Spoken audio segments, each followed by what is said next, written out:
Bonjour Jean-Jacques Crèvecoeur. Bonjour Stéphanie. Je suis ravie de vous accueillir sur Tribune Libre. Eh bien, moi je suis ravi d'être invité.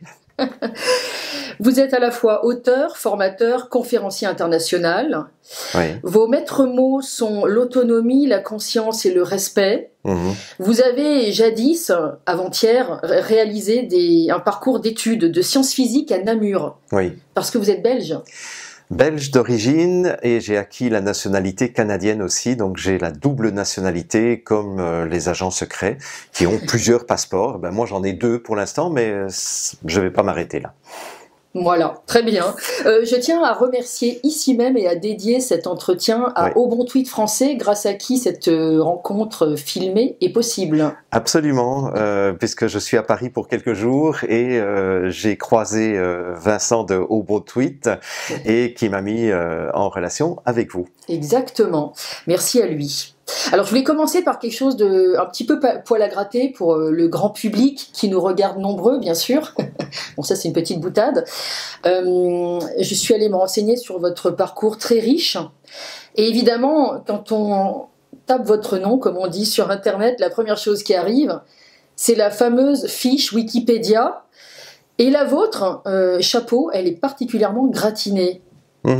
Mais, oui, je suis assez fier, je dirais, d'avoir reçu autant de sollicitudes et autant d'attention de la part de Wikipédia, dont les sources évidemment sont totalement indiscutables. On parle de Conspiracy Watch, on parle des médias mainstream, etc. Et donc, d'après ma fiche Wikipédia, que j'invite tout le monde à consulter évidemment, eh bien, mon parcours de scientifique a disparu complètement. Mon parcours de formateur international, où je suis quand même formateur professionnel depuis 36 ans, a disparu. Mon parcours au service, je dirais, des entreprises, puisque j'ai été expert auprès du patronat français pendant un certain nombre d'années, a disparu. C'est à peine si on mentionne les livres que j'ai écrits, et pourtant 3 de mes livres ont été des best-sellers, dont Relations et jeux de pouvoir qui a été vendu pendant 30 ans et vendu à 150 000 exemplaires. Mais tout ça, ça n'existe pas. La seule chose qui compte, c'est de savoir que je suis complotiste, conspirationniste, antisémite d'extrême droite et que j'ai participé pendant 2 mois à titre d'intérimaire dans la Fondation pour la défense des droits et libertés du peuple au Québec. Mais ça a été un intérim que j'ai assuré pendant 2 mois et là, ça occupe un tiers de ma page Wikipédia. Donc, je ne comprends pas. Mais ce qu'il faut surtout mentionner, c'est que j'ai essayé de rectifier cette fiche Wikipédia qui a été créée en juillet 2020 par un groupuscule autour de Haute Droite de Fake. Et lorsque j'ai essayé de rectifier et de mettre davantage d'informations me concernant, j'ai été menacé par Wikipédia, par un modérateur de Wikipédia, d'être banni à vie en tant que rédacteur chez Wikipédia, en me disant que je devais citer des sources secondaires. Et alors quand je lui ai dit, mais la source primaire, c'est moi, puisque c'est moi, Jean-Jacques Crèvecoeur, et ils m'ont dit, mais ça, ce n'est pas valable, il faut que vous citiez des gens qui parlent de vous. Sinon, je n'ai pas le droit de rectifier des choses qui sont totalement mensongères, diffamatoires et fausses, bien entendu. Alors, plus sérieusement, on va parler de sources sûres, cette fois, votre biographie, qu'on trouve sur votre site officiel. Oui. Vous êtes un fruit des années 60. Je suis né en 61, effectivement, oui. Dans une famille scientifique ou pas du tout?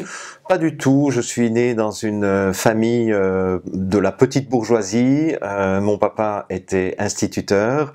Ma maman a fait le choix d'être maman au foyer jusqu'à ce que mon frère et moi, on entre dans l'adolescence.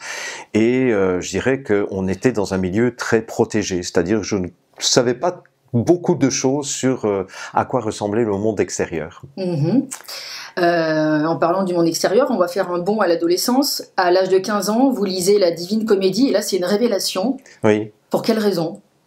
Mais c'est une révélation parce que, bon, à l'école, j'ai toujours eu énormément de facilité, donc je m'ennuyais assez souvent en classe parce que bah, j'avais une facilité, une rapidité de compréhension. Et mon professeur, à l'époque où j'avais 15-16 ans, avait bien compris cela.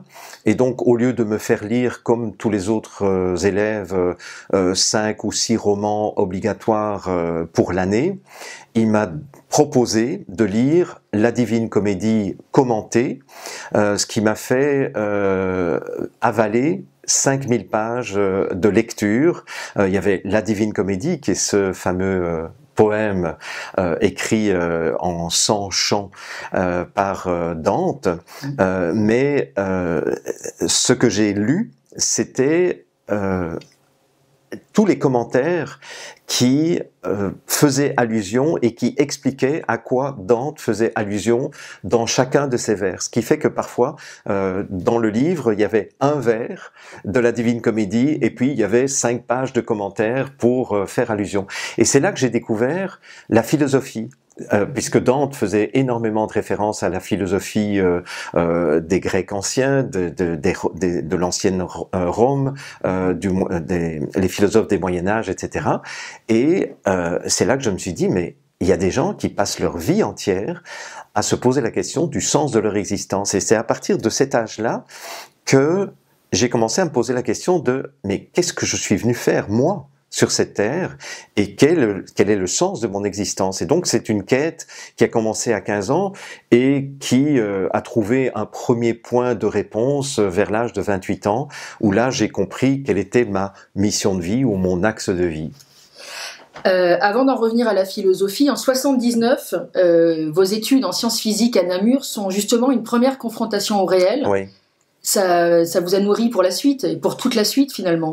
Ah oui, mais ça c'est très clair que lorsque je suis rentré à l'université à 18 ans pour faire des études en sciences physiques, j'ai ramassé plusieurs gifles et qui m'ont fait sortir brutalement de mon innocence, puisque effectivement j'avais été vraiment dans un milieu très protégé. La pauvreté, ça me disait rien du tout. Le tiers-monde, je savais à peine ce que c'était. Et lorsque je suis arrivé dans une université jésuite à Namur, en Belgique, et quoi qu'on dise sur les jésuites, je dirais que les jésuites de base, ceux qui sont à la base de la hiérarchie jésuite, sont des gens extrêmement bienveillants, humanistes et qui ont une véritable volonté à faire en sorte que les êtres humains soient au service des plus démunis, des sans-voix, des sans-ressources, etc. Et en faculté de sciences, les pères jésuites avaient estimé nécessaire que nous, scientifiques, nous ayons dès la première année une formation humaniste, de telle sorte que, comme le disait Rabelais, la science sans conscience n'est que ruine de l'âme. Eh bien, eux, ils voulaient que nous ayons une conscience pour que la science soit mise au service des plus démunis, des plus défavorisés, etc. Et donc, c'est comme ça que dans un de mes premiers cours d'histoire des sciences en première année de physique, j'ai découvert que la science n'était pas la recherche pure et désintéressée du savoir. J'ai découvert la notion d'idéologie qui influence la plupart du temps l'orientation des recherches, mais aussi les conclusions de la recherche. Et puis, ce qui m'a le plus choqué, c'est que la science est majoritairement financée par le complexe militaro-industriel. Et là, pour moi, ça a été une première gifle, mais ça n'a pas été la seule gifle que j'ai vécue à l'université. J'imagine. Et puis, il y a aussi les gifles dans le domaine privé qui nourrissent. Oui. Oui, vous avez connu votre 11 septembre bien avant celui de 2001. Oui, c'est effectivement, puisque j'ai rencontré une femme qui s'appelle Anna Noutiran et on s'est fréquenté pendant 2 ans. On avait une très très belle relation en tant qu'étudiant. Elle était étudiante en mathématiques, moi en physique, et on a décidé de se marier le 11 septembre 1982. J'avais 21 ans, elle en avait 22, et du jour au lendemain, je n'ai plus reconnu la femme que j'avais épousée et elle n'a plus reconnu l'homme qu'elle avait épousé. C'est-à-dire qu'en fait, on avait mis tellement d'importance dans ce moment de notre vie qui était le mariage que nous avons intégré inconsciemment les modèles que nous avions hérités de nos propres parents. C'est-à-dire, je suis devenu mon père, hein, pour le dire de façon caricaturale, et j'ai projeté sur elle l'image de ma mère, et elle est devenue sa mère, et a projeté sur moi les images de son père. Et du jour au lendemain, notre vie relationnelle est devenue un enfer à un tel point que 3 mois après notre mariage, nous étions en instance de séparation. Mais vous avez réussi à tenir bon et à mettre en place un laboratoire, Oui. je crois, des relations. Et d'ailleurs, ça a débouché sur la dynamique relationnelle systémique. Oui, ben c'est ça. En fait, après que les parents d'Ananou nous aient dit, bon, ben vous avez voulu vous marier assez tôt, maintenant vous vous débrouillez. Et nous, en tout cas, ma fille, on ne te reprendra pas à la maison si tu divorces avec lui. Et ils se sont levés, ils sont partis. Ça a été un super cadeau parce que du coup, ils nous ont renvoyé à notre responsabilité et de dire bon ben maintenant vous êtes mariés, démerdez-vous.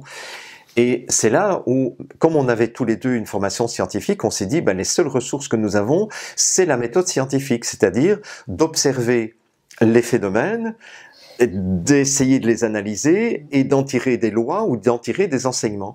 Et c'est ce que nous avons fait pendant 6 ans. Entre 1983 et 89, pendant 6 ans, notre couple est véritablement devenu un laboratoire expérimental où chaque fois qu'on se disputait, une fois que les choses étaient calmées, on prenait chacun notre carnet et on essayait de réécrire chacun de notre côté le dialogue tel qu'il avait dérapé. Et c'était vraiment très intéressant parce que quand je lui disais après, bon ben en fait, quand tu es rentré à la maison, moi j'étais déjà dans la cuisine et tu m'as dit ceci. Et elle me répond, ben non, je t'ai pas dit ça. Je dis oui, mais c'est ça que j'ai compris, c'est ça que tu voulais dire. Oui, mais c'est pas ça que je t'ai dit. Et c'est là où on a commencé à se rendre compte petit à petit de la distorsion qui existait entre ce qu'on dit d'un côté et puis ce qui est sous-entendu, hein, ce qu'on appelle en théorie de communication les messages implicites, etc. Mais ça a été beaucoup plus loin parce que moi j'ai rencontré Edgar Morin un peu plus tard, ce qui m'a fait découvrir l'approche systémique, qui est une approche qui m'a vraiment permis de comprendre une partie de la dynamique des relations inconscientes et involontaires.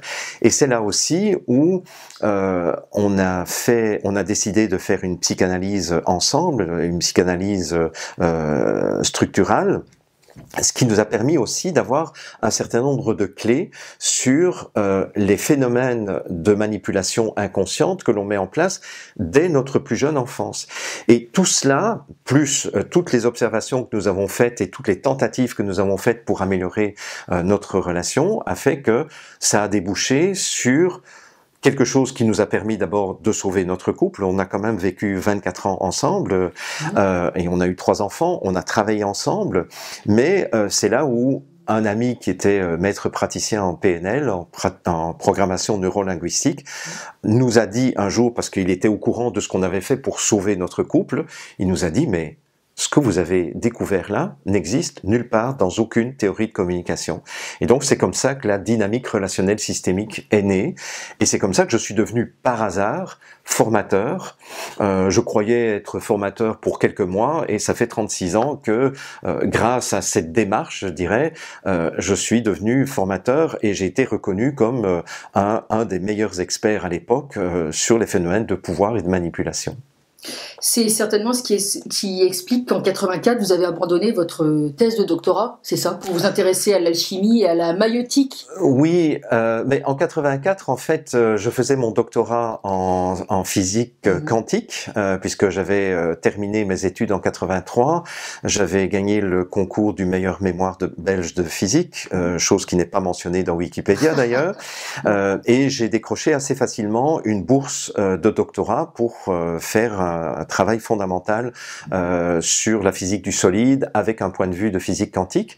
Et après 9 mois de travail dans mon laboratoire de physique théorique, un de mes amis m'a emmené à une conférence d'un certain Edgar Morin, dont je n'avais jamais entendu parler. Et Edgar Morin recevait cette année-là, c'était au mois de mars 1984, il recevait le prix Francky, c'est-à-dire c'est un peu l'équivalent de prix Nobel, mais à l'échelle belge. Et il donnait une conférence pour présenter ses travaux. Et quand j'ai entendu Edgar Morin parler de transdisciplinarité et de l'importance d'avoir une multitude de points de vue différents avec une multitude de champs de savoir différents pour mieux comprendre notre réalité et la réalité du monde dans lequel nous vivons, pour moi, ça a fait un déclic extraordinaire et ça a trouvé une résonance extraordinaire à l'intérieur de moi où je me suis dit, mais qu'est-ce que je fous dans mon laboratoire à faire mon doctorat sur un sujet que seules 30 personnes dans le monde pourront comprendre.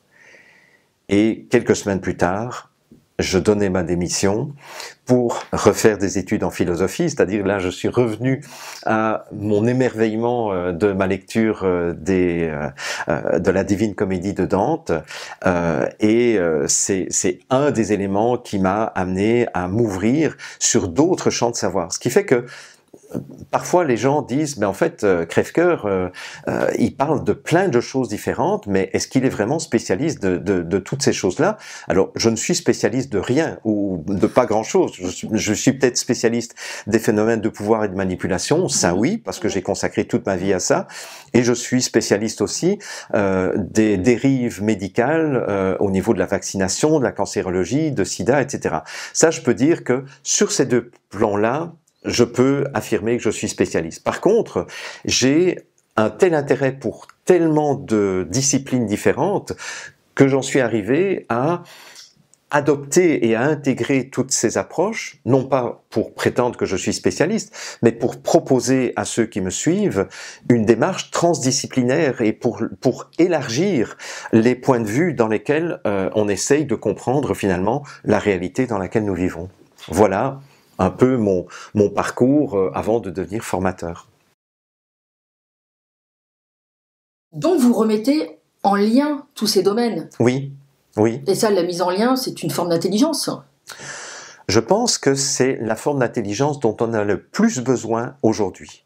Si on veut vraiment comprendre le monde dans lequel nous vivons, si on n'a pas à la fois une approche qui relie les sciences sociales, les sciences dures, comme les sciences physiques, les sciences biologiques, la psychologie, les phénomènes de traumatisme qui sont largement utilisés contre les populations actuellement, la géopolitique, la finance internationale, la vaccinologie, etc., etc., et j'oublie encore plein d'autres points de vue, eh bien, on ne peut pas comprendre pourquoi on est dans le merdier dans lequel on se trouve actuellement.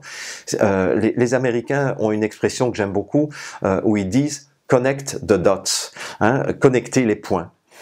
Eh bien, c'est ça. Et je dirais que les gens que j'ai trouvés les plus pertinents dans mon parcours, ce sont des gens qui justement avaient cette capacité de sortir de leur champ de savoir particulier pour les mettre en perspective avec d'autres points. Je pense à quelqu'un comme Claire Sévrac, par exemple, qui en tant que journaliste a fait des liens entre les chemtrails, les vaccinations, les phénomènes de manipulation des populations, le nouvel ordre mondial, etc. Et je dirais que c'est grâce à des choses, à des gens comme ça qu'on commence à comprendre ce qui est en train de se tramer en arrière-scène vis-à-vis des populations. Mmh. Et justement, il doit y avoir un lien entre le fait que 93, c'est l'année du plan Émeraude Relations humaines, et que l'année d'après, on vous propose de travailler au service de la manipulation de l'opinion publique. Oui, mais ça c'est quelque chose qui m'a beaucoup choqué et en même temps ça m'a confirmé le fait que nous étions dans un monde où il y avait des gens qui avaient une véritable intention malveillante vis-à-vis des populations. Puisque j'avais sorti en 93 mon livre Relations et jeux de pouvoir, qui a été un best-seller donc pendant une trentaine d'années et vendu à 150 000 exemplaires, je l'ai déjà dit, et j'ai été approché en 94 par le colonel Noël Vassen, qui était précepteur du prince Laurent, qui est le frère du roi actuel de Belgique, hein, le roi Philippe, mais à l'époque il était prince. Noël Vassen, donc le colonel, était professeur d'université à Bruxelles, et il était aussi responsable de la gestion du patrimoine du Palais Royal, et il m'a approché, et il m'a dit, écoutez, j'ai lu votre livre sur les jeux de pouvoir, je le trouve tellement extraordinaire que je l'ai recommandé à tous mes étudiants à l'université, et on travaille sur les phénomènes de pouvoir et de manipulation à partir de votre livre à l'université. Vous savez, nous aimerions vous faire travailler au service du Palais Royal. Et pour moi, il n'y avait rien de spécial dans cette demande au départ, puisque j'étais déjà formateur en entreprise, donc je travaillais pour des sidérurgies, pour des sociétés dans la grande distribution, pour des banques, des sociétés d'assurance, etc. Donc pour moi, le Palais Royal, c'était un client potentiel parmi d'autres. Et puis, après 1 heure, il ne m'avait toujours pas dit ce qu'il voulait de moi, et je lui demande, je dis, mais colonel, ça fait 1 heure qu'on se parle, vous m'avez parlé de tous les avantages officiels et non officiels que je pourrais avoir en travaillant pour le Palais Royal. Je dis, mais ce serait quoi mon mandat? Et là, il me répond en me regardant droit dans les yeux, mais votre mandat, ce serait d'aider les rédacteurs en chef de la presse papier, de la presse radio et de la presse TV, francophone et néerlandophone, à mieux manipuler l'opinion publique grâce à vos connaissances. Et c'est là où à la fois j'ai été choqué de cette demande qui était extrêmement directe et voilà, c'était pas implicite hein, pour le coup. J'étais très choqué et en même temps ça m'a rassuré sur le fait que tout ce que j'avais lu sur les sociétés secrètes, les phénomènes de manipulation, etc., se confirmait en vrai devant moi. Et c'est là où je lui ai dit, mais colonel, j'ai consacré ma vie depuis 11 ans à d'abord décrypter pour moi les phénomènes où nous sommes manipulés et manipulables, et pourquoi nous sommes manipulés et manipulables. Et depuis quelques années, je consacre toute ma vie à apprendre aux gens à repérer les tentatives de manipulation contre eux pour qu'ils ne soient plus manipulables et manipulés par les puissants de ce monde. Et vous me demandez de retourner ma veste et de me mettre au service de ces gens qui justement sont ceux que je combats depuis plusieurs années. Et il me dit, mais oui, c'est ça que je vous demande, parce que de toute façon, tout le monde veut travailler pour le Palais Royal. Et je lui dis, mais non, moi, je ne travaillerai pas pour le Palais Royal. Alors, est-ce qu'il y a un lien de cause à effet entre ce refus que je lui ai, je dirais, imposé et le fait que l'année suivante, pour la première fois, la presse m'a traité de gourou dangereux, c'était en 95, donc ça fait 30 ans, je fête cette année, au mois de novembre, je vais fêter le 30e anniversaire de mon investiture en tant que gourou de secte dangereuse, poursuivi par les services secrets en France, en Belgique et en Suisse, et jamais condamné, jamais inquiété, jamais même déféré devant un juge, bien entendu, parce que je n'ai jamais reçu aucune plainte de la part de mes clients, mais c'est à ce moment-là que mes yeux se sont ouverts une nouvelle fois sur la réalité invisible du monde politique et des gouvernements de ce monde.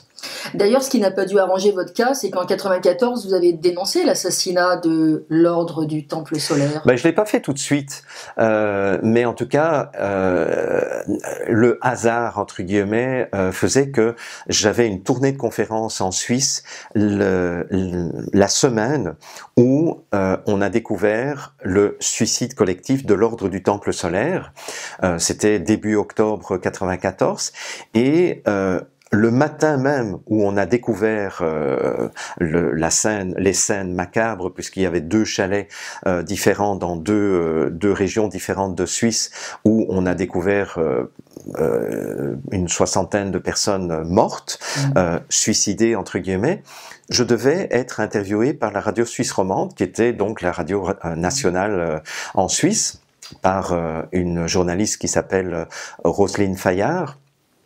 Et cette femme était en état de choc parce qu'elle avait donné la parole à plusieurs reprises à Luc Jouret, qui était le numéro 2 de l'Ordre du Temple solaire, qui était médecin homéopathe belge, et elle se considérait, Roselyne Fayard, comme un monstre en disant « et dire que j'ai donné la parole à ce monstre à plusieurs reprises et dire qu'ils ont provoqué Jody Mambro et lui le suicide de leurs membres et qu'ils sont en cavale actuellement ». Parce qu'à cette époque-là, ce jour-là en tout cas, on ignorait qu'on les a retrouvés parmi les morts. Mais le premier jour, on croyait qu'ils étaient en cavale et qu'ils avaient provoqué la mort d'une 60aine de personnes.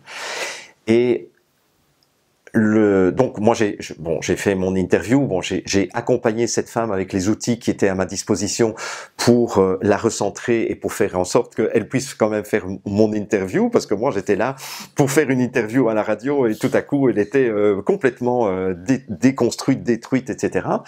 Et puis j'ai fait ma tournée de conférences en Suisse, et un ou deux soirs plus tard, j'allume la télévision à 11h du soir dans ma chambre d'hôtel après ma conférence, et je vois à la télévision une vue prise par hélicoptère où les policiers sont en train de vider les chalets où avaient eu lieu les suicides, les soi-disant suicides, et où ils sont en train de vider les chalets et de mettre tout le mobilier et toutes les choses qui avaient été dans ces chalets, en train de les brûler dans le jardin des chalets. Et là, je me suis dit, mais depuis quand détruit-on une scène de crime?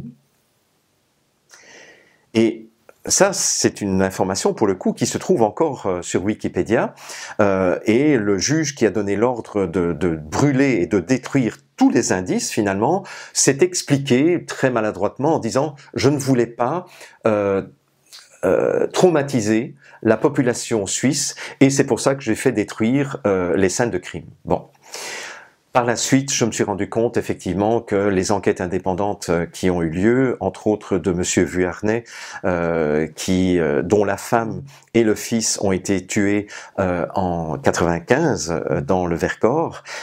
Donc Vuarnet, avec la fortune dont il disposait, a engagé des enquêteurs professionnels, privés, et c'est là où on s'est rendu compte, par exemple, que le napalm qui avait été utilisé pour brûler un certain nombre de corps de suicidés était du napalm d'origine militaire. Et donc, il y avait toute une série, bon, je ne vais pas rentrer dans le détail parce que c'est pas l'objet de cette entrevue, mais il y avait toute une série de détails qui ne collait pas avec la thèse du suicide, et en fait, en réalité, c'était un assassinat perpétré par les services secrets français pour lancer une chasse aux sorcières de tout ce qui permettait de rendre les individus autonomes dans leur vie, dans la gestion de leur vie. Et ce qui fait que dans les premières listes de sectes, on a retrouvé des agriculteurs biologiques, parce que la biologie, évidemment, rend les gens autonomes dans leur... plutôt que Monsanto, bien entendu. Toutes les écoles alternatives, que ce soit les écoles Steiner, Montessori, Freinet, Piaget, etc., étaient pointées comme des écoles sectaires. Toutes les thérapies psychologiques, les psychothérapies étaient considérées comme des démarches sectaires, et toutes les médecines parallèles qui respectent l'intégrité du corps au niveau physique et au niveau global étaient considérées comme des démarches sectaires, ainsi que les spiritualités orientales comme le yoga, etc., etc. Ce qui fait que, en fait, à partir de 94, il y a eu une véritable manipulation de l'opinion publique pour leur faire croire que toutes ces choses alternatives étaient sectaires et risquaient de mettre les populations à risque de se suicider un jour à cause de l'influence de méchants gourous. Voilà. Et je dirais que c'était vraiment très bien orchestré et très bien imaginé de leur part, parce que ça a permis au gouvernement, je dirais, qui voulait reprendre le pouvoir, et aussi aux compagnies multinationales qui voulaient reprendre le pouvoir sur les individus, d'éliminer petit à petit les médecines parallèles, l'alimentation biologique, les écoles alternatives. Je dirais qu'en une année, les écoles alternatives ont perdu 75% de leurs élèves. C'est ce qu'on appelle la stratégie du choc. C'est la stratégie du choc. À l'époque, je ne connaissais pas ce terme puisque de toute façon, Naomi Klein n'avait pas encore sorti son livre. Mais effectivement, et ça a très très bien marché parce que chaque fois que les gens, et ça je l'ai vu, chaque fois que les gens entendaient des choses qui étaient dissonantes par rapport au discours des médias dominants, ils disaient « Ouais, mais t'es sûr que c'est pas une secte ça ?» Et donc, systématiquement, aller se faire soigner par homéopathie, lire des livres, refuser de regarder la télévision, tout ça c'était considéré par les officines de lutte contre les sectes comme des soupçons d'appartenance à une démarche sectaire. Et d'ailleurs, votre guérison du cancer du cervelet, sans l'aide de Big Pharma, en 97, n'a pas dû leur plaire non plus? Bah, j'ai pas été très embêté par rapport à ça, bon parce que ça, bon c'était mon histoire personnelle. Mais par contre, ce qui a été beaucoup plus embêtant, c'est que moi j'avais découvert les travaux du docteur Hammer en 1988, qui était un cancérologue allemand qui avait prouvé de façon scientifique sur 6500 dossiers de patients que le cancer était déclenché par un choc biologique brutal, très souvent avec une composante émotionnelle, et ça, c'est une des choses qu'il a prouvé, mais ce qu'il a prouvé aussi, c'est que le cancer pouvait être guéri de façon totalement naturelle, c'est-à-dire que si on est capable d'inverser l'impact stressant et traumatisant du choc qui a été vécu par la personne et qui a déclenché un cancer à la suite de ce choc traumatique, si on est capable d'accompagner la personne pour résoudre ce choc traumatique, eh bien, on s'aperçoit que le corps a prévu dans sa physiologie les processus d'inversion du développement du cancer et même les processus d'élimination des tumeurs cancéreuses par exemple, par l'intermédiaire des champignons, des mycobactéries et des bactéries. C'est-à-dire qu'en fait, on s'est rendu compte grâce à Hammer que ce qu'on appelle les bactéries pathogènes, etc., ce ne sont que des agents éboueurs et destructeurs des cellules cancéreuses dont le corps n'a plus besoin à partir du moment où le choc traumatique a été résolu. Et je dirais que à partir du moment où j'ai commencé à faire la promotion des travaux du docteur Hammer, qui a été condamné à plusieurs reprises pour d'abord exercice illégal de la médecine, puisque on lui a retiré sa licence de médecin, il a continué à aider des patients qui voulaient être aidés, et donc évidemment il était condamné pour exercice illégal de la médecine. Il a fait 1 an de prison à Cologne, 1 an et demi de prison à Fleury-Mérogis en France. En France, c'était il a été condamné pour incitation d'exercice illégal de la médecine. Donc, il a été condamné simplement pour ses idées à ce niveau-là. Bon, enfin bref, et donc ça a beaucoup plus dérangé, et donc c'est la raison pour laquelle sur ma fiche Wikipédia et beaucoup de médias dominants, de médias subventionnés par l'État, par nos impôts, relèvent systématiquement le fait que je suis anti-vax, que je suis un adepte de la secte du docteur Hammer, etc., alors qu'en fait je ne suis adepte de personne. Simplement, j'ai vérifié sur des centaines de cas que ces lois qui ont été énoncées par le docteur Hammer se vérifient, et pas dans 60% des cas, elles se vérifient dans 100% des cas. J'ai moi-même pu me guérir de mon propre cancer sans aucune chimiothérapie, sans radiothérapie, etc. Et donc ça emmerde les médias mainstream, ça emmerde Big Pharma. Et en plus, comme je ne suis pas médecin, ça c'est vraiment un privilège, c'est-à-dire qu'on n'a pas pu me rayer de l'ordre des médecins. Alors ils ont essayé de s'y prendre autrement à travers le character assassination, mais aussi à travers un harcèlement administratif, parce que depuis que j'ai commencé je dirais depuis 95 à peu près, j'ai eu 27 contrôles fiscaux pour essayer de me descendre sur le plan fiscal, etc. Bon, manque de peau. Je savais que si j'attaquais l'industrie des vaccins, l'industrie de la cancérologie, etc., j'avais tout intérêt à être impeccable sur le plan sexuel, Ouais. impeccable sur le plan, je dirais, financier, fiscal, etc. Et sur le plan de mon honnêteté et de mon intégrité vis-à-vis de mes clients. J'ai quand même eu 22 000 clients individuels différents dans ma carrière de formateur lorsque j'étais formateur dans des salles physiques. Et j'en suis à peu près à 27 000 personnes dans mes formations en ligne.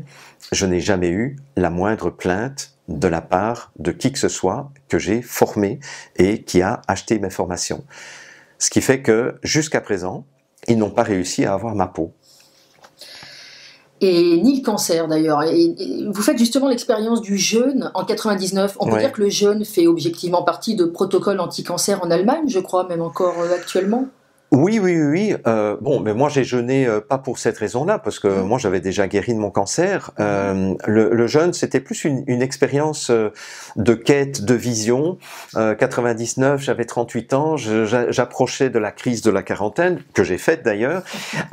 Et à cette époque-là, je commençais à être fatigué parce que j'avais énormément de succès dans les entreprises en tant que formateur, et en plus je donnais des formations aussi dans le grand public, ce qui fait que j'animais 240 jours de formation par an et j'animais aussi 100 conférences chaque année, ce qui fait que j'avais un rythme de vie absolument infernal, 180 nuits à l'hôtel par an, 70 000 kilomètres rien qu'en voiture, sans compter les voyages en train et en avion.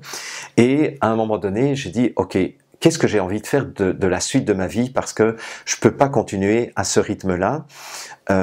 Et donc j'ai décidé de faire un jeûne de 21 jours. Et c'était un jeûne dont j'avais entendu parler un an plus tôt, où les 7 premiers jours, on jeûne. En fait, ce jeûne, c'est on jeûne totalement. Donc, parce qu'il y a des gens qui jeûnent en buvant un jus de légumes chaque jour. En fait, moi, c'était un jeûne où je ne mange rien. Même pas une amande, même pas une noix, une noisette, rien du tout. Et en plus, les 7 premiers jours, on ne boit pas. Alors ça, normalement, sur le plan médical, on devrait mourir après 3-4 jours à ne pas boire, surtout si on ne mange absolument pas. Donc ça m'avait demandé une préparation de 1 an sur le plan spirituel, sur le plan mental, sur le plan émotionnel, sur le plan physiologique et sur le plan physique, pour justement acquérir la conviction profonde que je n'étais pas en danger de mort en faisant ce genre de choses. Alors, c'est quelque chose que je ne recommande évidemment à personne, soyons bien clairs, parce que je connais d'autres personnes qui ont fait la même expérience que moi et qu'on a retrouvé mort après 3-4 jours, bien entendu. Ou alors qui ont recommencé à boire se sentant mourir. Bon, moi j'ai fait cette expérience, et c'est une expérience qui se fait complètement seule pendant 21 jours, donc je n'ai vu personne, je n'ai parlé à personne. J'étais en haut d'une montagne où j'avais loué un chalet, donc il n'y avait pas de village autour de moi, donc j'étais vraiment isolé totalement dans la nature. À cette époque-là, il n'y avait pas de téléphone portable, donc j'aurais même pas pu appeler les secours, mais j'étais tellement confiant que cette quête de vision allait bien se faire que, effectivement, j'ai fait cette expérience. Et j'ai trouvé cette expérience absolument fabuleuse. Et c'est à ce moment-là que j'ai su que je voulais arrêter mon métier de formateur pour revenir au projet, à l'objectif initial que je m'étais donné lorsque j'avais quitté l'université, qui était de devenir scénariste de cinéma. Et donc c'est là que je me suis dit, bon, ok, je vais achever les contrats de formation qui sont signés pour moi, mais une fois que j'aurai terminé, je prends 1 ou 2 années sabbatiques où je commence des études de scénariste de cinéma. Et c'est comme ça que j'ai émigré au Québec. C'était pour suivre une formation de scénariste de cinéma à l'Institut national de l'image et du son. Donc en fait, je n'ai pas quitté la Belgique parce que soi-disant j'étais poursuivi par la police des sectes, ou soi-disant parce que j'avais des problèmes au niveau des administrations fiscales, puisque ça sont aussi des choses qui circulent sur Internet chez mes haters. Non, en fait, simplement, j'ai terminé tous les contrats que j'avais avec les entreprises et j'ai terminé en juin 2002 et j'ai émigré en 2004 pour devenir scénariste de cinéma. Donc en fait j'ai fait une formation à temps plein à l'Institut national de l'image et du son. Vous n'êtes pas forcément devenu scénariste de cinéma, mais 4 ans après, vous sortez un beau documentaire toutefois. On peut le dire. Oui, parce que effectivement, après mes études de scénariste, j'ai refait des études de producteur de documentaires. Et c'est dans ce cadre-là que j'ai réalisé un documentaire sur la vie et l'œuvre du Dr Hammer, documentaire que j'ai très bien vécu et un documentaire qui a touché des millions de personnes parce qu'en fait j'ai vendu au départ les DVD de mon documentaire, j'ai vendu à peu près 10 000 exemplaires de ce documentaire, mais par la suite il y a plusieurs personnes qui l'ont piraté et qui l'ont mis sur internet. Alors au départ systématiquement je faisais retirer cela et puis un jour je me suis dit bon, de toute façon j'ai gagné assez d'argent avec la vente des documentaires, des DVD de mon documentaire, laissons-le sur internet. Et ce qui fait que il y a eu des millions de vues, et donc de gens qui ont eu connaissance de ces travaux du Dr Hammer. Donc finalement, je remercie les pirates qui à un moment donné ont mis sans mon autorisation ce documentaire, parce que grâce à ça, beaucoup plus de gens aujourd'hui ont l'information que le cancer ou que n'importe quelle maladie réputée incurable peuvent être guéries à condition qu'on mette en place les bonnes conditions pour permettre au corps de se guérir. De la même façon qu'on se guérit naturellement d'une grippe ou d'une indigestion, etc., pourquoi est-ce qu'on ne se guérirait pas d'une autre maladie? Pourquoi est-ce que le corps serait divisé en deux, entre d'une part les maladies incurables et d'autre part les maladies curables? Ça n'a pas de sens sur le plan biologique. Pourquoi est-ce que la biologie serait une biologie à deux vitesses? Et alors, bien entendu, je me refuse de donner le moindre conseil à qui que ce soit en matière médicale, puisque je ne suis pas médecin, et là, je sais aussi que je suis surveillé à la loupe par l'ordre des médecins des différents pays dans lesquels je sévis, entre guillemets, et d'ailleurs, régulièrement, je reçois des courriels qui sont traités par mes assistantes, de gens qui me disent « Ah, Monsieur Crèvecoeur, j'ai un cancer de ceci, qu'est-ce que vous me conseillez de faire ?» Alors, peut-être que parfois, ces demandes sont des demandes tout à fait réelles, mais je sais, par expérience, que ce sont aussi des demandes qui sont faites sur commande de l'ordre des médecins pour essayer de me piéger. Mais de toute façon, que ce soit des gens qui ont réellement un cancer ou des gens qui essaient de me piéger, ma réponse est toujours la même. Je ne suis pas médecin, et même si j'étais médecin, je n'acceptais pas de vous donner des conseils sans vous ausculter, sans faire une anamnèse complète de votre historique, etc. Donc même si j'étais médecin, je ne donnerais pas de conseils par courriel ou en vidéo pour les gens. Et puis j'ai découvert aussi avec les travaux du Dr Hammer, parce que j'ai suivi des formations avec lui, que les choses ne sont pas aussi simples que je l'ai dit il y a quelques minutes, dans le sens où si le stress traumatique a duré trop longtemps, les processus de guérison deviennent extrêmement dangereux. C'est-à-dire que, paradoxalement, on peut mourir de son processus de guérison et de son processus de réparation d'une tumeur. Parce que si la tumeur a été trop grosse, eh bien, la quantité de bactéries qui vont attaquer la tumeur va être tellement importante que la personne risque de mourir de son processus de guérison. Et c'est là où Hammer lui-même donnait à ce moment-là des médicaments, entre autres, j'essaye de retrouver le nom rapidement de cette... je ne retrouve plus le nom du médicament qu'il donnait, pour atténuer la violence du processus de guérison. Et ça, je dirais que ça me paraît extrêmement important aussi d'alerter les gens qui m'écoutent en disant faites attention on ne guérit pas n'importe comment du cancer. Par contre, ce dont je suis persuadé aujourd'hui, et c'est pas une opinion, ce sont des observations que j'ai faites, c'est que on peut guérir naturellement du cancer. D'ailleurs, c'est dans la littérature scientifique depuis les années 1920, où on sait que les guérisons spontanées de cancer existent. Mais ce n'est pas dans n'importe quelle condition. Oui, donc ce médicament, c'est l'hydrocortisone. Ces effets sont multiples. Mais en fait, l'effet de l'hydrocortisone, c'est que c'est un sympathicotonique, c'est-à-dire qu'en fait, il va diminuer la violence avec laquelle le processus de guérison va s'opérer.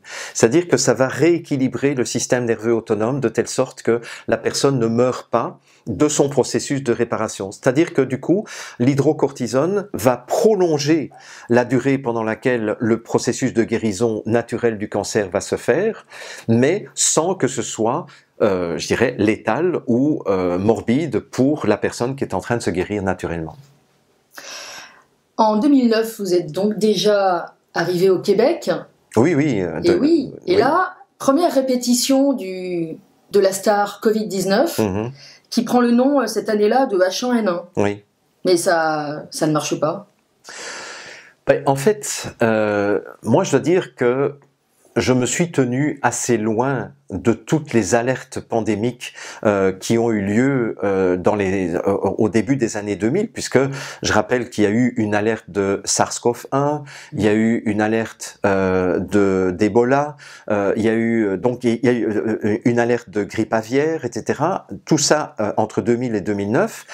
Et je ne sais pas pourquoi, en 2009, j'ai entendu, parce qu'en plus, ce qu'il faut dire, c'est que depuis mon premier mariage, c'est-à-dire en 1982, ma femme et moi, nous avions pris la décision de ne pas écouter les médias mainstream. C'est-à-dire que je n'ai jamais écouté la télévision depuis 1982 pour me protéger sur le plan psychique et spirituel et pour protéger nos enfants sur le plan psychique et spirituel. Et je me suis toujours félicité de cette décision. Donc, moi, je suis pas au courant de ce qui se trame et de je dirais, tout le venin qui est déversé par les médias mainstream, mais il se fait que est venu à mes oreilles le fait que en avril 2009, l'OMS avait modifié la définition d'une pandémie. Et une des choses qu'ils avaient modifiées dans la définition, c'était de retirer la notion de nombre de morts en masse. Alors, c'est quand même pas banal, et c'est quand même pas un détail de dire que une pandémie existe s'il y a juste un nombre important de cas ou de malades. Et c'est vraiment en avril 2009 qu'ils ont changé ça. Quelques semaines plus tard, je crois que c'est 1 ou 2 semaines plus tard, on a fait une alerte à la grippe porcine, puisque à l'époque, on appelait ça la grippe porcine, dont le foyer était au Mexique.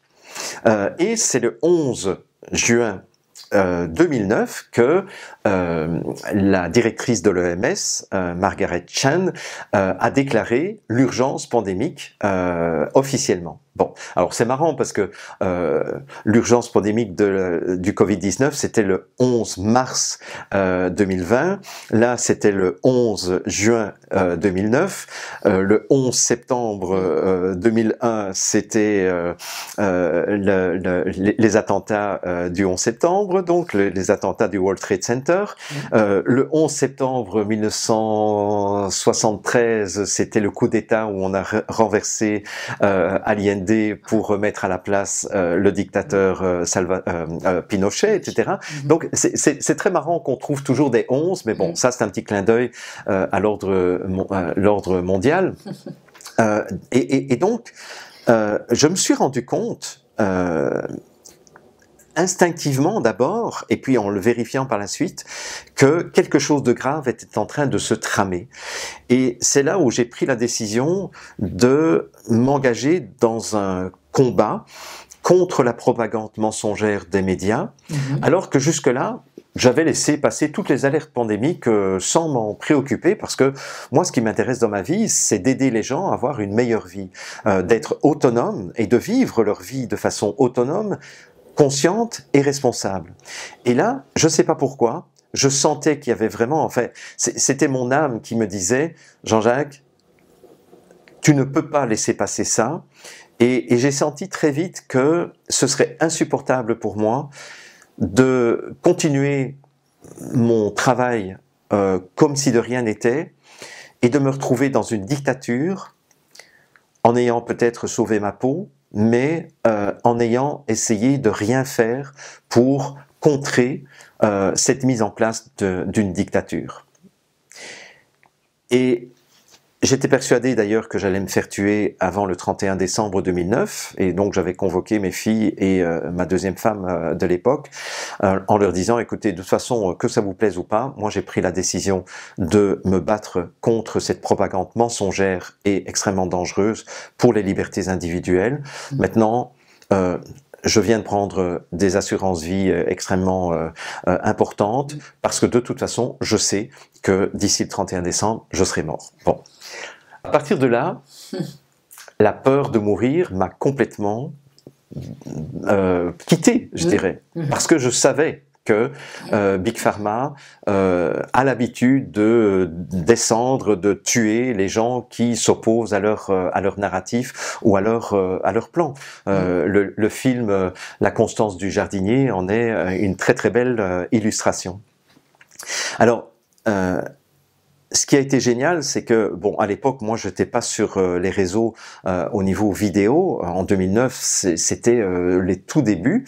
Mais par contre, j'ai commencé à envoyer des courriels aux 5000 personnes qui étaient dans ma liste d'envoi, sauf que ces courriels étaient relayés par les gens qui me suivaient dans un tas d'associations et ont été relayés aussi à des gens qui ont fait spontanément la traduction de mes courriels en 10 langues différentes, ce qui fait que chacun de mes courriels était lu par entre 300 et 500 000 personnes.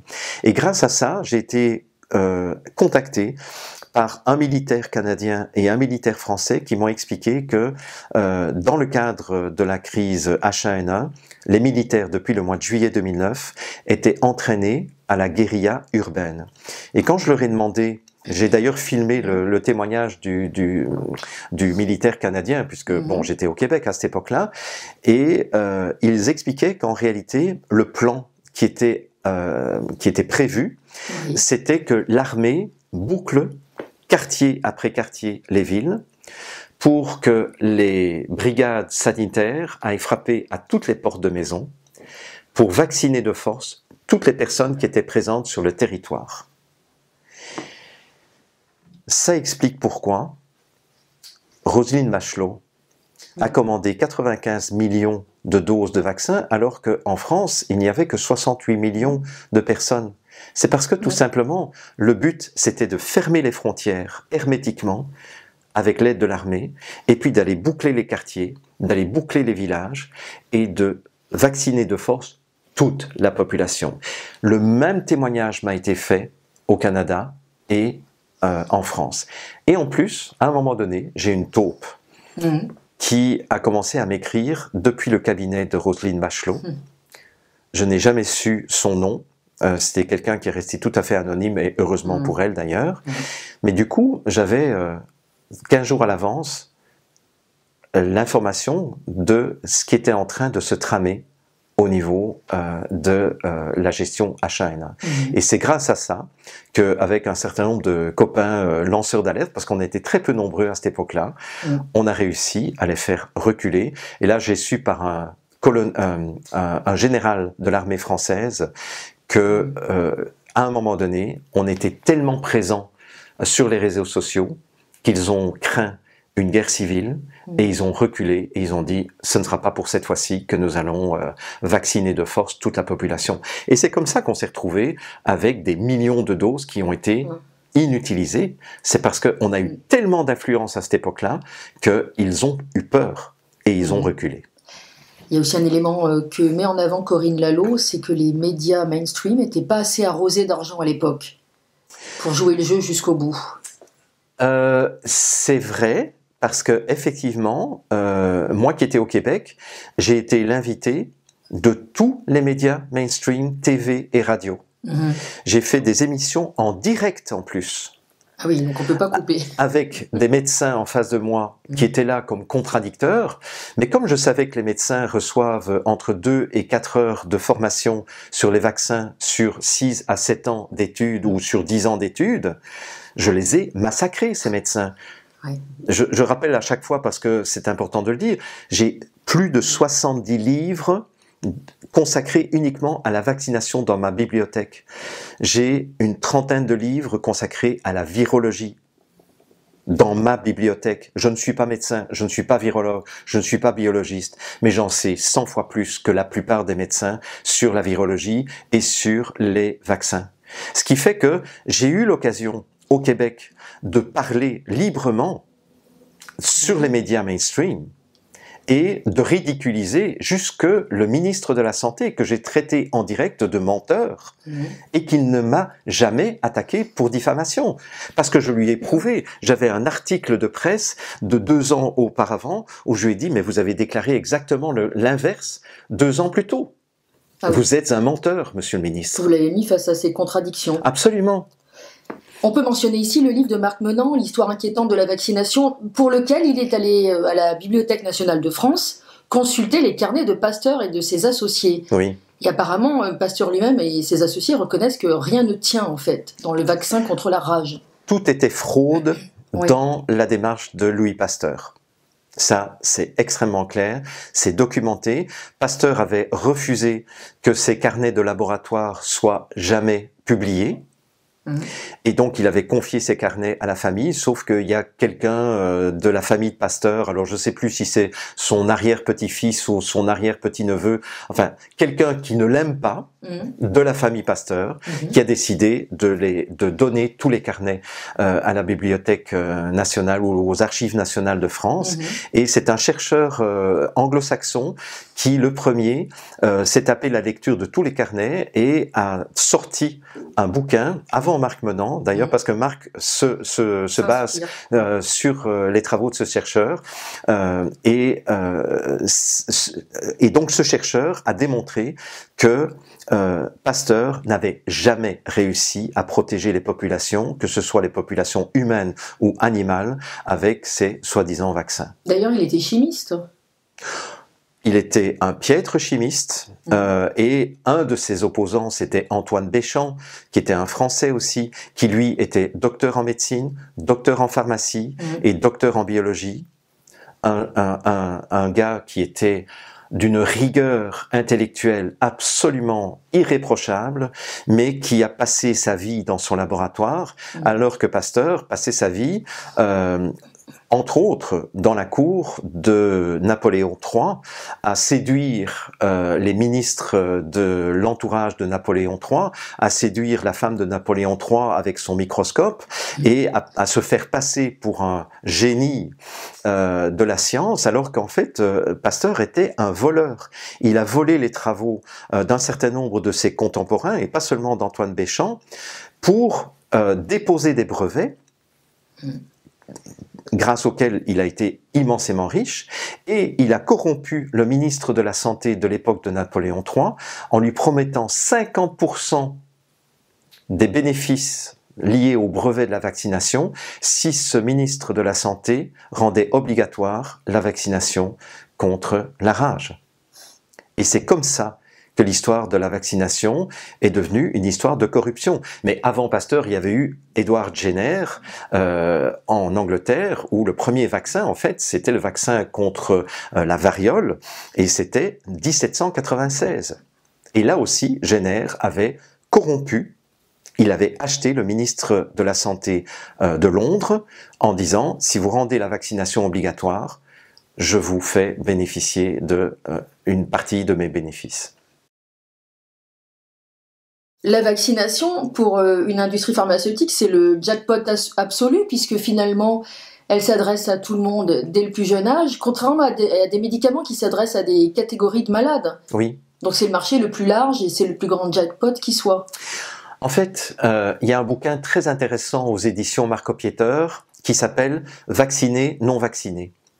et qui est un livre qui a été sorti en anglais d'abord, sous la supervision de Robert Kennedy Jr., à l'époque où il était encore président de Children's Health Defense, et où ils ont ressorti des études qui n'ont pas été publiées ou qui ont été publiées de façon très confidentielle, qui comparaient l'état de santé de population vaccinée et l'état de santé de population non vaccinée sur le long cours. Et ce dont on se rend compte dans ce livre, qui est extrêmement bien fait et que je recommande vraiment à tout le monde qui se demande mais est-ce que vraiment il y a une différence entre les populations vaccinées et non vaccinées, mais allez lire ça, parce que vous verrez, c'est rempli de graphiques en couleurs, c'est vraiment fabuleux ce bouquin, et ça démontre une chose, c'est qu'à partir du moment où on vaccine une population dès la naissance, on rend potentiellement cette population cliente de Big Pharma jusqu'à sa mort. Parce que même si tous les enfants ne tombent pas malades, hein, bon, on sait que l'autisme, et ça a été démontré entre autres par Andrew Wakefield, médecin gastro-entérologue anglais, qui a été viré de l'ordre des médecins à partir du moment où il a mis en lumière le fait que la vaccination contre la rougeole était à l'origine d'un certain nombre de cas d'autisme. Bon, je ferme cette parenthèse, mais il n'y a pas que le problème de l'autisme qui touche d'autant plus les populations d'enfants que la couverture vaccinale est importante et que le nombre d'injections est important entre 0 et 6 ans.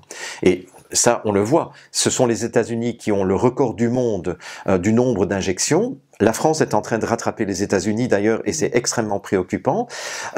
Mais on se rend compte que plus un pays injecte de doses chez ses enfants, plus le nombre d'enfants autistes est important.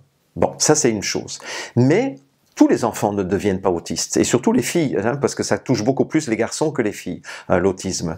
Mais on se rend compte que les problèmes d'asthme, les problèmes d'allergie, qui sont devenus absolument exponentielle au niveau de leur croissance.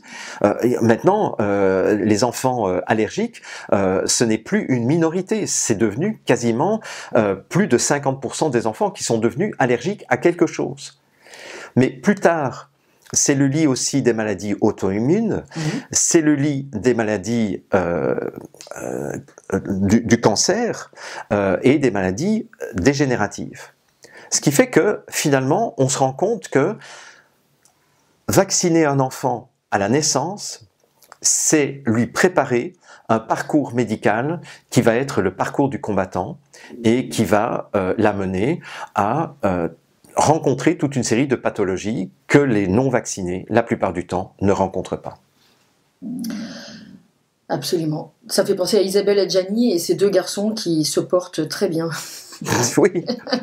Oui, mais mes filles n'ont pas été vaccinées et elles n'étaient jamais malades, même quand il y avait des épidémies de grippe à l'école, elles faisaient toujours partie des enfants les rares enfants qui allaient à l'école. Et sur 12 ans de scolarité, mes filles n'ont pas manqué un seul jour d'école. Entre 6 ans et 18 ans, elles n'ont pas manqué un seul jour d'école, aucune des trois. Après une courte période de désenchantement, vous créez en 2013 l'Académie de la vie en mouvement. Oui. Vous pouvez en parler, en dire deux mots Mais oui, en fait, je dois dire que lorsque finalement je me suis rendu compte que ma carrière de scénariste c'était pas encore pour tout de suite, mais je n'ai pas dit mon dernier mot parce que je n'ai que 64 ans, donc j'ai encore beaucoup de temps devant moi pour encore changer de métier et d'orientation. Mais donc je suis revenu au monde de la formation, mais au minimum, en régime minimum, c'est-à-dire juste pour payer mon loyer de mon appartement à Montréal et payer les études de mes filles, c'est tout. Et mais il y avait quand même une insatisfaction parce que je suis passionné par la pédagogie, je suis passionné par l'enseignement, je suis passionné par le fait d'aider les gens à transformer leur vie pour un mieux-être, ce qui fait que j'étais quand même entre deux chaises et je me disais ouais ben j'aurais envie d'aider plus les gens, mais j'ai plus envie de voyager autant que je ne le faisais dans la première partie de ma carrière. Et c'est là qu'un de mes amis m'a parlé en 2012 d'un formateur en ligne aux États-Unis qui s'appelle Brandon Burchard, qui effectivement aide des centaines de milliers de personnes grâce à des formations en ligne. Et quand j'ai vu ça, je me suis dit, mais il faut que je fasse comme ce gars-là. Si ce gars-là parvient à vivre de son métier, de sa passion, mais sans bouger de chez lui ou quasiment pas bouger de chez lui, moi c'est ça que je veux. Parce que je déteste voyager, j'ai toujours détesté voyager. Je suis taureau, hein, mon signe astrologique c'est taureau, donc c'est le gars qui aime bien rester chez lui, ancré au sol, quoi. Donc j'ai eu une vie qui était totalement incompatible avec mon envie d'être ancré quelque part dans un lieu, quoi. Et donc c'est là où j'ai été me former en Californie, j'ai été me former chez Brandon Burchard, chez Jeff Walker, etc. Et j'ai appris le métier de qu'est-ce que c'est de créer et de vendre des formations en ligne. Et donc c'est comme ça qu'en le 1er janvier 2013, j'ai pris une décision qui a été très radicale, qui était, à partir de maintenant, je refuse de donner des formations dans des salles physiques et des conférences dans des salles physiques. Et donc j'ai refusé toutes les sollicitations. Alors j'étais terrorisé, bien entendu, parce que j'étais pas du tout sûr que ça allait marcher. J'ai épuisé mes cartes de crédit, mes marges de crédit, etc. pour payer 2 webmasters pour me monter rapidement mon site internet. Et j'ai lancé l'Académie de la vie en mouvement le 19 avril 2013, en étant persuadé que ça n'allait pas marcher. Et finalement, oui, ça a marché, parce que peut-être parce que les gens appréciaient déjà le travail que j'accomplissais, et puis j'étais quand même auteur de 10 livres déjà à ce moment-là, et ce qui fait que depuis lors, je donne des formations en ligne, et depuis avril 2013, enfin depuis le 1er janvier 2013, j'ai donné juste 2 conférences dans des salles physiques. Il y en a une en avril 2023 dans le cadre du congrès La Victoire des Fourmis, et une que j'ai donnée il y a quelques jours dans le cadre du 25e anniversaire de Nexus. Mais donc, je n'ai donné que 2 conférences sur 13 ans. Ça va. Oui, ça va. Entre 2017 et 2020, vous passez de réenchanter le monde à autonomiser et réveiller le monde. Oui. Oui, effectivement, j'avais cette intuition que le monde allait de plus en plus mal. Et à partir de 2017, je me souviens avoir écrit à ma communauté en leur disant, à ce moment-là, j'avais à peu près 300 000 personnes qui me suivaient sur ma newsletter, ou des personnes qui avaient acheté mes formations. Et je leur ai écrit un courriel que mon équipe m'a beaucoup reproché, où je leur ai dit, je suis en crise. mais c'était vrai, c'était là. Et moi, j'ai jamais essayé de jouer un double jeu, d'être un personnage qui est différent à la scène ou dans le privé, quoi. Je ne peux pas être coupé en deux. Donc, j'étais en crise parce que en 2017, Macron venait de se faire élire et Trump venait de se faire élire, et ces 2 élections m'ont déprimé complètement, en me disant mais bon sang de bonsoir, parce que je savais par qui Macron avait été financé au niveau de sa campagne électorale. Je savais que c'était Big Pharma, entre autres, et les banques d'affaires qui avaient financé la campagne électorale de Macron, et donc je me doutais bien, et ça je l'avais dit dès le mois de mai 2017, que Macron au pouvoir en France allait privilégier les ultra-riches, allait privilégier les multinationales, allait privilégier les banques privées, bon, il venait de chez Rothschild quand même, et ça je le savais, mais allait aussi privilégier Big Pharma Et qu'est-ce qui s'est passé dans les 6 mois qui ont suivi l'entrée en fonction de Macron? On est passé de 3 vaccins obligatoires en France à 11 vaccins obligatoires, alors qu'en fait, il y avait déjà toute une controverse, parce que ces 3 vaccins obligatoires n'étaient plus disponibles seuls, et les parents étaient obligés, s'ils voulaient remplir leurs obligations, de vacciner leurs enfants au niveau de 6 maladies. Et donc, on était obligé d'injecter les enfants en une fois avec 6 vaccins, ce qui est extrêmement dangereux d'ailleurs, parce que ça fait un cocktail absolument explosif dans le corps des enfants. Mais non content d'obliger les fabricants de revenir à des vaccins monovalents qui soient disponibles pour les obligations vaccinales, eh bien, on est passé de 3 vaccins obligatoires à 11 vaccins obligatoires. D'ailleurs, il n'existe aucune étude indépendante sur les effets cumulatifs de ces vaccins. Exactement. Il n'existe aucune étude parce que effectivement les vaccins hexavalents, les vaccins où il y a 6 souches d'antigènes présents dans les vaccins, on ne sait absolument pas parce que jamais aucune étude n'a été faite pour savoir à quel point c'était délétère. Absolument. Donc oui, j'étais en crise en 2017 et donc c'est à partir de 2017 que je me suis dit il faudrait que nous, les citoyens, on reprenne le pouvoir sur notre propre existence. Et pour moi, une des clés, c'était de faire en sorte que ce à quoi nous sommes poussés par les technologies de communication, par les gouvernements, par les médias, etc., qui est que nous sommes de plus en plus isolés les uns des autres, nous sommes de plus en plus dans une société individualiste où les rapports humains sont de plus en plus virtualisés, etc. Je m'étais dit, il faut qu'on recrée un tissu social vivant, soutenant, bienveillant et un tissu où on s'entraide les uns les autres. Et donc pour moi, le meilleur antidote au totalitarisme mondial et au nouvel ordre mondial ou au gouvernement mondial unique, c'était de faire en sorte que les citoyens puissent recréer des liens, recréer des liens de solidarité et d'entraide contre ces puissants qui sont en train de piller véritablement et en train de ponctionner comme des parasites toute la richesse et toute la beauté de notre humanité. Et donc c'est comme ça qu'entre 2017 et 2020, je m'étais dit je vais lancer les cercles réenchanteurs et j'ai vraiment envie que nous, on réfléchisse à quels sont les enjeux de société dans lesquels nous devons réinjecter, réintroduire des éléments d'humanité, des éléments qui respectent l'intégrité du vivant, l'intégrité de la bienveillance, tout simplement. En 2020-2021, on découvre les confinements, les passes, des mesures assez surprenantes pour le moins. Cet enfer que nous avons traversé, en quoi était-il nécessaire ?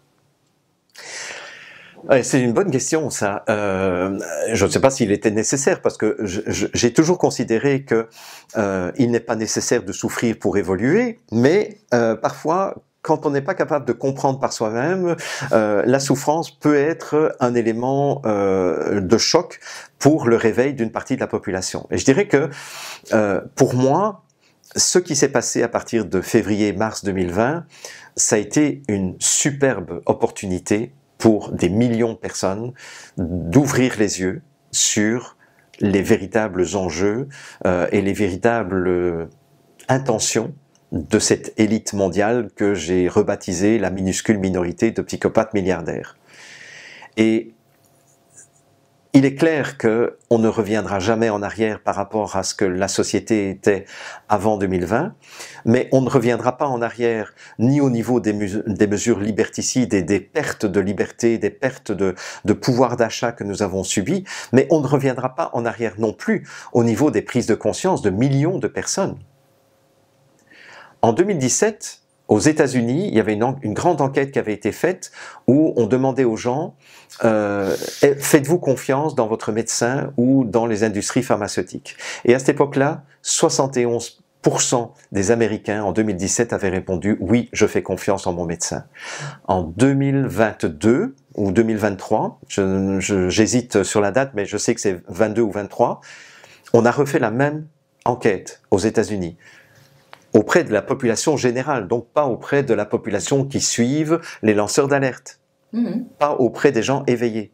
Il n'y a plus que 40% des Américains qui font confiance dans leurs médecins et l'industrie pharmaceutique. Il n'y a plus que 45% des gens qui font confiance à la vaccination. C'est quand même intéressant.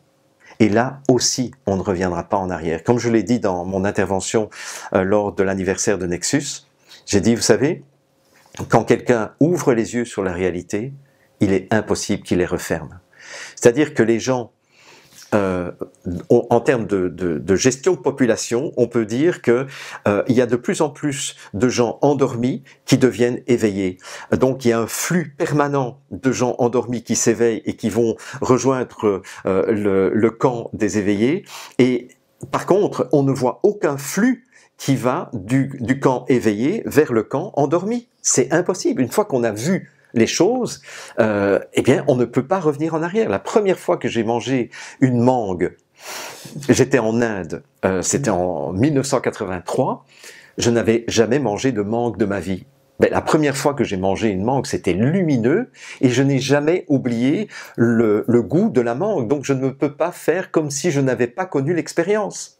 Eh bien, c'est la même chose pour ce que nous avons vécu depuis 2020. C'est la fin du Truman Show. C'est la fin du Truman Show, exactement. C'est exactement ça. Et c'est dans ce sens-là, on pourrait dire que c'est une apocalypse, puisque en grec, apocalypse, ça veut dire la révélation de la vérité. Vous aimez bien dire, quand l'esclave meurt, le maître disparaît. On peut dire que vous donnez des outils matériels et spirituels pour aider les gens à augmenter leur pouvoir d'autonomie. Oui. Alors d'abord, c'est pas moi qui dis ça, c'est Hegel, et j'ai toujours l'habitude de citer mes sources. Donc c'est le philosophe Hegel qui dit lorsque l'esclave meurt, le maître disparaît. Mais effectivement, je dirais, si je devais résumer toute ma vie en une phrase, c'est que effectivement, j'enseigne aux gens des outils qui leur permettent de reprendre le pouvoir souverain sur leur propre existence, sur les 3 plans de l'existence, c'est-à-dire sur le plan physique, sur le plan de leur santé physique, sur le plan relationnel, pour ne plus être manipulé et manipulable, et sur le plan spirituel, pour ne plus être dans les illusions spirituelles de la pseudo-spiritualité, des pseudo-religions, etc. Et je dirais que pour moi, c'est ça ma mission de vie. C'est de donner aux gens les outils qui leur permettent d'être autonomes. Parce qu'en fait, l'autonomie ne se donne pas à quelqu'un. On ne donne pas la liberté à quelqu'un. On donne les outils à quelqu'un pour qu'il se libère. Et donc, à ce niveau-là, je suis l'antithèse d'un gourou, bien entendu, parce que moi, ce qui m'intéresse, c'est que les gens disparaissent de ma vie le plus rapidement possible, une fois qu'ils ont intégré les outils que je leur ai apportés. D'ailleurs, vous aimez beaucoup citer le travail de Byron Katie. Oui. Vous en inspirez? Oh, ben c'est une de mes sources d'inspiration, effectivement, Byron Katie, aimer ce qui est. Mais je dirais, ceux qui m'ont le plus influencé quand même dans mon parcours intellectuel, ça a été Edgar Morin, bien entendu, au niveau de la transdisciplinarité, mais c'est aussi Carl Gustav Jung. Pour moi, Carl Gustav Jung, c'est un monument de la psychanalyse. Ce que j'ai beaucoup aimé chez Jung, surtout, c'est tout son travail sur l'alchimie psychologique et spirituelle, où il dit finalement nous n'avons aucun défaut en nous que nous devons éliminer. Simplement, ces défauts que nous avons en nous, ce que Jung appelle nos ombres, ce sont des choses qui sont des éléments de conscience qui sont cristallisés et qui ne demandent qu'une chose, c'est d'être réveillés par le regard d'amour et de bienveillance que nous pourrions avoir sur nos propres ombres pour augmenter au fur et à mesure notre niveau de conscience. Et ça, je trouve ça extraordinaire parce que au lieu de dire « Oh là là, j'ai des défauts dont je vais devoir me débarrasser », ce que Jung dit, c'est « Non, non, au contraire, les défauts que tu as, c'est une opportunité d'aller rechercher un bout d'inconscience que tu n'as pas ramené à la conscience. » D'ailleurs, Jung a une phrase absolument superbe que je répète souvent à mes étudiants, qui est tout ce que nous n'aurons pas ramené à la conscience se manifestera dans notre vie comme le destin ou la fatalité. Et c'est vrai que tout ce que nous n'avons pas conscientisé dans notre vie, finalement, nous tombe dessus comme une tuile, et alors là, on se sent victime. Mais on se sent victime tout simplement parce que nous ne nous rendons pas compte que c'est notre inconscience qui a permis à l'autre, par exemple, de prendre du pouvoir sur nous, ou qui a permis à notre corps de se déséquilibrer et de tomber malade. C'est-à-dire que même la maladie n'est plus une fatalité à partir du moment où on est capable d'être à l'écoute consciente de tout ce qui se passe à l'intérieur de notre corps.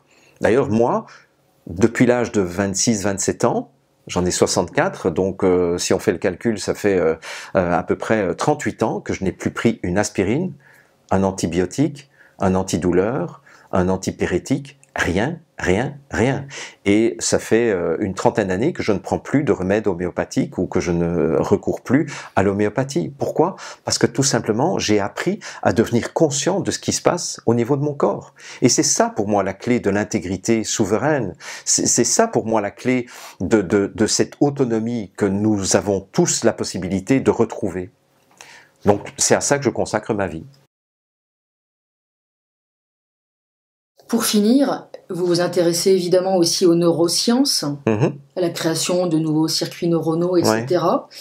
Je pense que c'est en lien étroit avec les conseils que vous donnez sur les 3 étapes fondamentales qui permettent d'accompagner un changement. Oui. C'est-à-dire 1, la prise de conscience, 2, l'action, et 3, la persévérance. Oui. On pourrait terminer sur ce beau conseil. Oui, et d'ailleurs ça c'est encore quelque chose qui vient de Carl Gustav Jung, où Jung disait pour qu'il y ait une véritable guérison, que ce soit physique ou psychologique, parce que Jung était très conscient des rapports entre les traumas psychologiques et les maladies physiques. Et d'ailleurs, c'est Jung qui disait la maladie, c'est l'effort que fait le corps pour se rééquilibrer. Donc, il était très conscient de tout cela. Et c'est Jung qui disait pour qu'il y ait une véritable guérison, pour qu'il y ait un véritable changement dans notre vie, il faut 3 étapes, 3 choses. La première chose, c'est de prendre conscience. Et prendre conscience, ça veut dire quoi? Ça ne veut pas dire uniquement ah ouais, je suis conscient qu'il y a quelque chose qui ne va pas dans ma vie. Non, c'est véritablement faire, comme je l'avais fait avec ma première femme, un travail d'investigation, d'observation et d'avoir le courage de regarder la réalité en face. Pour moi, c'est ça le travail de conscience. C'est-à-dire, je sors du déni. Énormément de personnes qui ont des problèmes physiques, psychiques ou spirituels s'enferment dans le déni parce que regarder la réalité en face, c'est quelque chose qui est tellement insécurisant que je préfère ne pas savoir et me mettre la tête dans le sable plutôt que de regarder cette réalité qui est sombre, qui est noire, qui est inconfortable, qui est désagréable et qui est honteuse.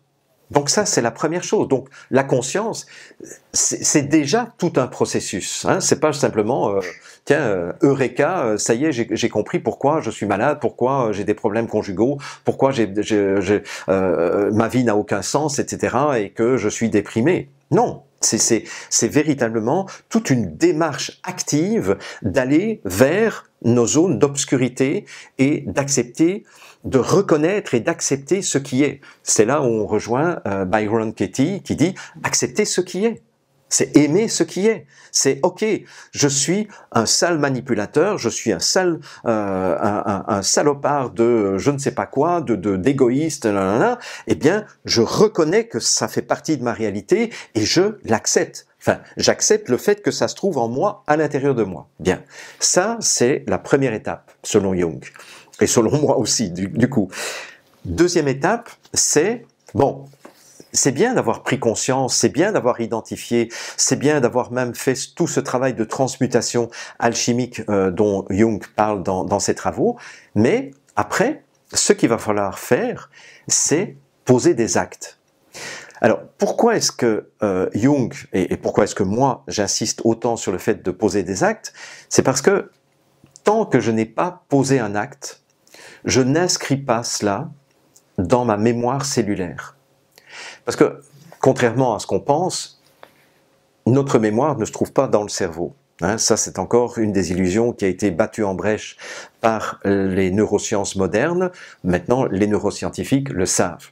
La zone de mémoire ne se trouve pas, enfin, la mémorisation, le stockage, en fait, le stockage de notre mémoire se trouve dans chacune de nos cellules, au niveau de l'ADN. Ça veut dire que si nous avons 100 000 ou 100 000 milliards de cellules, eh bien, nous avons 100 000 milliards d'éléments mémoriels dans notre corps. Ce qui fait que si nous voulons changer les habitudes que nous avons eues jusqu'à présent pour changer quelque chose et pour guérir quelque chose, ben, il va falloir que je change la mémoire qui est inscrite dans mes cellules. Mais cette mémoire cellulaire, elle ne s'inscrit que lorsque je pose des actes, lorsque je parle, lorsque je bouge, lorsque j'exprime mes émotions. Et les zones du cerveau qui sont en relation avec la mémoire, ce sont simplement des zones qui ont l'adresse de nos mémoires. Mais donc, c'est simplement comme dans un ordinateur, il y a la mémoire RAM et la mémoire ROM. Bon, je sais qu'on ne parle plus de cette façon-là, mais à l'époque, donc il y a la mémoire vive et puis il y a la mémoire de stockage. Donc le stockage se trouve au niveau du corps, la mémoire vive se trouve au niveau du cerveau pour aller chercher les informations dont j'ai besoin sur le plan physique, énergétique, émotionnel, comportemental, etc. C'est toute l'épigénétique. Et donc, si je veux véritablement changer quelque chose, je dois absolument inscrire ça matériellement dans ma réalité concrète de tous les jours. Et en faisant cela, je suis en train de reprogrammer petit à petit la mémoire de mes habitudes qui deviennent de plus en plus minoritaires, alors que la mémoire de ce que je suis en train de poser comme nouvel acte devient de plus en plus majoritaire. Ce qui fait qu'on peut dire aussi que dans le cerveau, on est en train de recréer des schémas, des chemins neuronaux. Mais ça ne se passe pas uniquement là, ça se passe surtout au niveau du corps. Alors pourquoi est-ce que Jung dit il faut pas poser une seule fois l'action? Si je veux vraiment que ça reprogramme ma mémoire cellulaire, il va falloir que je persévère, c'est-à-dire il va falloir que je répète des dizaines, des centaines, des milliers de fois les nouveaux comportements ou les nouvelles attitudes que j'ai décidé d'avoir pour justement ne plus tomber dans les travers qui étaient les travers dont je ne souhaite plus qu'ils soient présents dans ma vie. Donc, changer, c'est pas quelque chose qui se fait sur un claquement de doigts. On peut dire, bon, allez, maintenant c'est décidé, je ne vais plus me fâcher sur mes enfants. Oui, d'accord, ok, ça c'est une décision que l'on prend. Mais tant que ça ne se traduit pas à travers déjà toute une analyse de pourquoi je crie sur mes enfants chaque fois qu'ils m'énervent. Ah ben c'est parce que dans ma petite enfance, peut-être que mes parents me criaient dessus et que je n'ai jamais eu la possibilité d'exprimer mes propres émotions en tant qu'enfant. Donc finalement, quand mes enfants expriment leurs émotions, ça vient réveiller le petit enfant qui était à l'intérieur de moi, qui a été blessé, qui a été frustré de ne pas pouvoir exprimer, etc. Hein, je ne vais pas faire toute une démonstration ici, mais tant que je n'ai pas identifié, tant que j'ai pas fait une prise de conscience globale de pourquoi est-ce que je me comporte comme ça, impossible de changer de comportement. Bon, par la suite, je vais apprendre à changer de comportement.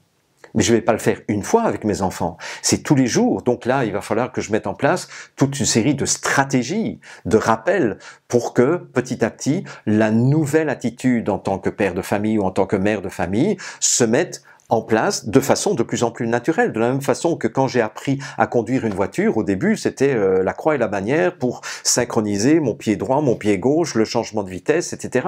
Et combien de fois j'ai calé au début. Maintenant, je ne réfléchis plus jamais à ce que je fais avec une voiture. Mais c'est la même chose au niveau de nos guérisons, nos comportements de guérison. Et à force de répéter, ça devient une seconde nature et ça devient tout à fait naturel, même si ça a été appris. Ça a été acquis, ce n'est pas inné. Mais la bonne nouvelle, c'est qu'on peut changer n'importe quoi dans notre existence. Un grand merci, Jean-Jacques Crèvecoeur. Un grand merci aussi pour votre invitation et peut-être à une prochaine fois. Très volontiers.